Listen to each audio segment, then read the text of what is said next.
Ex-wife abandoned us 15 years ago, and now she's back with her BF demanding custody of my daughter.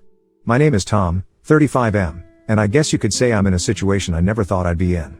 This all started back when I was just 20 years old. I met Megan, 35F, during our junior year of high school. She was everything to me, smart, funny, and we just clicked in a way that made it seem like we were meant to be together. We were inseparable. We didn't get married, though.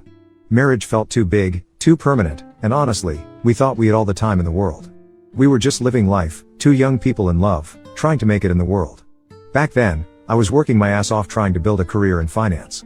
I started off as an intern, getting coffee and running errands, but I knew that if I worked hard enough, I'd eventually move up. Megan, on the other hand, was a barista at a local coffee shop.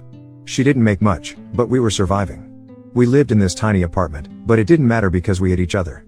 Life was good, or at least it seemed that way. Everything changed when Megan got pregnant. We were excited in our own way. We were scared, sure, but we thought we could handle it. When our daughter, Mia, was born, it was the most beautiful, terrifying day of my life. Megan went through a brutal 14-hour labor, and I could see the toll it took on her. After Mia was born, Megan seemed different. She was struggling, but I thought it was just because of the exhaustion from the labor. I had no idea how bad things were going to get. The first few weeks after Mia was born were rough, to say the least. Megan became distant, almost like she was a different person. She'd spend hours just staring out the window, and when she did speak, it was to criticize me. She'd snap at me, call me useless trash, and it felt like nothing I did was ever good enough. I tried to be understanding, thinking it was just the stress of being a new mom. I was doing my best to juggle everything, work, taking care of Mia, and trying to support Megan, but it was overwhelming. I'd come home after a long day, completely drained, only to find that Megan hadn't even touched Mia's things. She'd be sitting there, doing nothing, while our daughter cried in the next room. I didn't know what to do. I was terrified of saying the wrong thing and making it worse. Then, one day, I came home from work, and the house was eerily quiet. I walked into Mia's room, and there she was, crying her little lungs out in her crib. She'd been left alone for hours. I frantically searched the house, but Megan was gone. Her clothes, her personal items, everything was gone. No note, no explanation, nothing. I tried calling her, but her phone was off. I contacted her parents, her friends, anyone who might know where she went, but no one had any answers. After months of searching, I finally had to accept that she wasn't coming back. She had abandoned us, just like that. Adjusting to single fatherhood was one of the hardest things I've ever had to do. In the beginning, I was a mess. I was sleep deprived, stressed out, and constantly worried that I wasn't doing enough for Mia. But I had a lot of support from my parents and my sister. They stepped in to help whenever they could, and I don't know how I would have managed without them. Slowly, I figured out how to balance work and taking care of Mia. It wasn't easy, but I made it work because I had to. As Mia grew up, I made sure she had everything she needed. She was a happy, well-adjusted kid despite everything. I was honest with her about her mother leaving, but I kept the details vague. I didn't want to burden her with the full story, at least not until she was older. Mia was a bright, curious child, and she asked questions, but I always tried to keep my answers simple and reassuring. For years, my focus was entirely on Mia and my career. I didn't date much, didn't really have the time or energy for it. But when Mia turned 12, I met Olivia, 33F. We took things slow, and she was incredibly understanding of my situation. Olivia and Mia got along well, and that was important to me. After a while, Olivia and I fell in love, and we've been together ever since. Life was good, my career had taken off, Mia was thriving, and Olivia was a wonderful addition to our lives. So, here's where things take a turn. A few weeks ago, I was out with Olivia, just grabbing dinner, when I got a frantic call from Mia. She was home alone, and Megan, yes, the same Megan who abandoned us 15 years ago, had shown up at our door, completely out of the blue. And she wasn't alone. She had some guy with her, Daniel, 40M, who she introduced as her boyfriend. Mia was in shock and didn't know what to do. When I got home, I was furious. Seeing Megan standing there, in my house, after all these years, made me extremely angry. She was crying, apologizing, saying she needed to explain herself. Mia was just standing there, wide-eyed, not knowing who these people really were. I lost it. I said some terrible things to Megan, things I probably shouldn't have, but I couldn't help it. She had no right to just walk back into our lives like nothing happened. After a while, we all sat down, and Megan started telling her story. She claimed that she had severe postpartum depression, and that's why she left. She said she spent the last 15 years finding herself and that Daniel had encouraged her to reconnect with us. According to her, she was finally ready to be a mother again and wanted to build a relationship with Mia. But that wasn't all. Megan had the audacity to suggest a shared custody arrangement. She actually believed she could just step back into Mia's life and play the role of the loving mother, as if the last 15 years hadn't happened. I couldn't believe what I was hearing. I laughed in her face and told her she must be out of her mind. I made it clear that there was no way in hell I was going to share custody with someone who abandoned their child. I told her and Daniel to get out of my house, and that if they didn't leave, I'd call the police. I promised them that I'd be talking to my lawyer about my options, and that if she tried anything, I'd make sure she regretted it. They left after that, but I could tell this wasn't the last I'd see of them. Now here I am, trying to figure out what to do next. Mia is curious about her mother, and I get it. She's 15, and she's never really known her. But I'm worried. I don't trust Megan, and I'm afraid she's going to try and worm her way back into Mia's life. I don't know what her legal rights are, given that she abandoned us, but I'm not taking any chances. I'm doing my best to protect Mia while also respecting her curiosity. I've made it clear to her that it's okay to have questions, but that we need to be careful. Megan has shown she can't be trusted, and I'm not willing to let her hurt Mia the way she hurt me all those years ago. I guess what I'm asking is, am I the asshole for refusing to let Megan back into Mia's life? Am I wrong for wanting to protect my daughter from someone who walked out on her without a second thought? Update 1. Since Megan showed up at our door, things have gotten increasingly chaotic. Before I came home with Olivia that night, Megan had managed to get Mia's phone number, and now she won't stop calling and texting her. She's been bombarding Mia with messages, saying how sorry she is, how much she loves her, and how she wants to make up for lost time. On top of that, Megan's been sending gifts, expensive ones too. Jewelry, designer clothes, and even a brand new smartphone. Mia's overwhelmed, and to be honest, so am I. I've told Mia that she doesn't have to respond to anything if she doesn't want to, but I can see the confusion in her eyes. She doesn't know what to think or how to feel. But Megan didn't stop there. A few days ago, she showed up at Mia's school. She made a scene in front of the other students and teachers, practically begging Mia to talk to her. The school had to call me to come and deal with it. I had to drag Megan away, and she kept shouting that she'd do whatever it took to be part of Mia's life again. That night, Megan sent me a series of texts, saying that if I didn't let her see Mia, she'd take legal action to get visitation rights. The whole situation is getting out of control, and I'm starting to worry about what Megan might do next. Given how things are escalating, I decided it was time to consult with a lawyer. I needed to know what Megan's rights were, if any, and what I could do to protect Mia.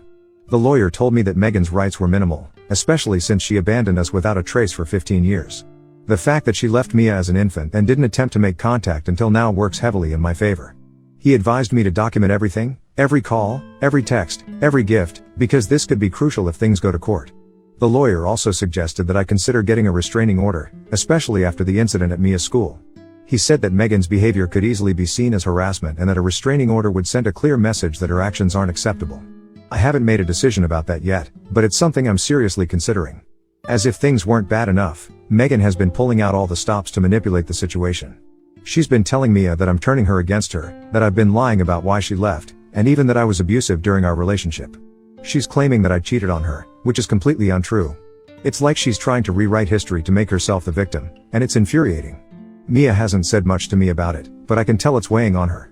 Megan's also been reaching out to my family, trying to gain their sympathy. But they're having none of it. My parents and sister are furious with her, and they've made it clear that they don't support her. My mom even called Megan a selfish, heartless woman to her face, which, honestly, was satisfying to hear. But it hasn't stopped Megan from trying to turn people against me. She's desperate, and it's starting to show. Daniel, her boyfriend, has also gotten involved, and things have taken a darker turn. He confronted me at my workplace last week. He was calm at first, but then he started making veiled threats, saying that if I didn't let Megan see Mia, there would be consequences. I don't know what he meant by that, but it was enough to make me uneasy. I've started documenting everything, just in case. Something tells me this is only going to get worse. I'm starting to suspect that Megan and Daniel have ulterior motives. The way they've been acting, it's like they're after something more than just reconnecting with Mia. I've heard stories about people trying to regain custody just to get financial support, and it's making me paranoid. I'm worried that Megan might try to sue for back child support or even alimony, despite the fact that we were never married. I'm planning to document every interaction with Megan and Daniel from now on. I'm also going to have a serious talk with Mia about everything that's happening. She's old enough to understand the situation, and I need her to know that she can come to me with anything, no matter what. My top priority is keeping her safe, both emotionally and physically, and I'll do whatever it takes to protect her. I'm bracing myself for whatever comes next, but I can't shake the feeling that this is just the beginning of something much bigger. I'll update you all again soon if anything new happens. Thanks for all the support so far, it means a lot. Update 2, after everything that's happened, I decided it was time to sit Mia down and tell her the full story of what happened with Megan. Up until now, I'd been holding back, trying to protect her from the uglier details, but I realized that she deserves to know the truth. She's been caught in the middle of this mess, and it's only fair that she understands what really happened. So, I told her everything. I explained how Megan and I were happy at first, how things changed after she was born, and how Megan became increasingly distant and eventually left us without a word. I also told her about the things Megan has been saying recently, about me supposedly being abusive and cheating, and I made it clear that none of it was true. It was a difficult conversation, but Mia handled it better than I expected. She was upset, of course, but I could see a kind of relief in her eyes, like she was finally getting some answers to questions she didn't even know she had. After we talked, Mia told me that she needs some space from Megan. She said she doesn't want to see or talk to her for a while, which I completely understand. I told her that whatever she decides, I'll support her. The next time Megan tried to reach out, Mia ignored her. When Megan realized that Mia wasn't responding, she showed up at our house again, demanding to see her. I had to physically block her from coming inside, and she started screaming and crying, saying that I was ruining everything. It got so bad that Daniel had to drag her away, kicking and screaming. I think that was the moment when I truly realized how unstable she is. Shortly after that incident, I received a notice that Megan was filing for custody and visitation rights. I wasn't surprised, but it still hit me hard. The idea of going through a legal battle over Mia was something I'd hoped to avoid, but it was clear that Megan wasn't going to back down. My lawyer and I prepared a counterfiling, citing abandonment, emotional harm, and her recent harassment.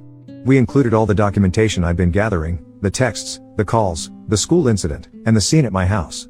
My lawyer was confident that we had a strong case, but I knew it wasn't going to be easy. The court hearing started, and it was as stressful as you'd imagine. Megan and her lawyer painted a picture of a woman who had made mistakes but was now ready to be a mother. They tried to downplay the abandonment, framing it as a result of her supposed postpartum depression. But we had plenty of evidence to show that her actions went far beyond just a mental health issue.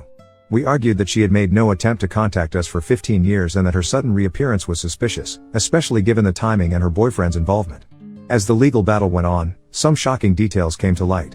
During the proceedings, it was revealed that Megan has a history of bipolar disorder, something she never disclosed to me when we were together. Apparently, she'd been diagnosed years before we even met but had kept it hidden. Her lawyer tried to use this as an excuse for her behavior, but it didn't do her any favors. It only reinforced the idea that she was unstable and unfit to have any custody over Mia. But that wasn't all. We also uncovered evidence that Megan and Daniel were in serious financial trouble. They were deep in debt, and it was becoming clear that they had ulterior motives for wanting to reconnect with Mia. My lawyer managed to dig up Daniel's criminal record, which included past charges of fraud. He'd been involved in several schemes to con people out of money, and it looked like he might have been trying to use Megan's situation as a way to get some sort of financial gain from me. This new information changed everything. It was clear that Megan and Daniel had been trying to manipulate the situation for their own benefit, and the judge wasn't impressed. The court ruled in my favor, dismissing Megan's case for custody and severely limiting her visitation rights. She was only allowed supervised visits with Mia, and those were to be determined by a court-appointed guardian. It was a huge relief, but the whole process left me and Mia emotionally drained. Update 3, just when I thought things were starting to settle down, I got a call from an unexpected source, Megan's younger sister, Amy. Amy and I had been close when Megan and I were together, but after Megan left, we lost touch. I hadn't heard from her in years, so I was surprised when she reached out. She told me that she had something important to discuss and asked if we could meet up. Given everything that had been going on, I was curious, so I agreed. When we met, Amy revealed that she'd been aware of Megan's disappearance but had only recently discovered the full truth about what happened. Apparently, about 5 years ago, she learned that Megan had been lying about her life during the time she was gone. Amy didn't know all the details back then, but she didn't want to interfere in my life, fearing it would only cause more pain. However, after hearing about the custody battle and how Megan had been manipulating the situation, she couldn't stay silent any longer. Amy offered to testify against Megan in court, revealing the lies and deception that Megan had been hiding for years. She wanted to set the record straight and help protect Mia from getting caught up in any more of Megan's schemes. I was hesitant at first, but after hearing what she had to say, I realized that Amy might be the key to finally putting an end to all of this. Amy's testimony in court was eye-opening, to say the least. She revealed that Megan hadn't left because of postpartum depression or because she needed to find herself. The truth was far more damaging.